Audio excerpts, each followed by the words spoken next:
My dear friends, இன்றைக்கி நம்ம பார்க்க போகிற வாக்குத்தத்த வசனம் செப்பனியா 3:5 இருக்குது. அது என்னன்னு பார்ப்போமா? அதற்குள் இருக்கிற கர்த்தர் நீதி உள்ளவர், அவர் அநியாயம் செய்வதில்லை, காலைதோறும் தம்முடைய நியாயத்தை விளங்க பண்ணுகிறார். வேலையை பற்றி அவங்க ரொம்ப குறை சொல்கிறாங்க. நான் இது செய்ய மாட்டேங்கிறேன், அது செய்ய மாட்டேங்கிறேன், ப்ரொமோஷன் எல்லாம் தடையாகுது அப்படின்னு நீங்கள் சொல்லிட்டு இருக்கலாம்.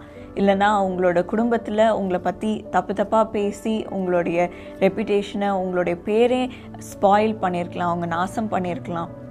அது மட்டும் இல்லாமல் உங்கள் வாழ்க்கையில் உங்களுக்கு எதிராக தப்பாக கேஸ் போட்டு உங்களுடைய சமாதானத்தை எல்லாத்தையும் கெடுத்துருக்கலாம். அவங்க எப்போ எனக்கு நியாயம் கிடைக்கும், நான் எந்த தப்பும் செய்யலையே அப்படின்னு நீங்கள் சொல்லி நீங்கள் அமைதியோடு நீங்கள் கதறி கொண்டு இருக்கலாம். உங்களுக்கும் சொல்லுகிறார், இன்றைக்கு ஆண்டவர் உங்களுக்கு நியாயத்தை செய்வார். உங்களுடைய வேலையை குறித்து அவங்க தப்பாக பேசியிருக்கலாம், உங்களுடைய குடும்பத்தை குறித்து தப்பாக பேசியிருக்கலாம், உங்களை பற்றி தப்பாக பேசியிருக்கலாம். ஆனால் இன்றைக்கு ஆண்டவர் உங்களுக்கு ஒரு விடுதலை கொடுக்கிறார்.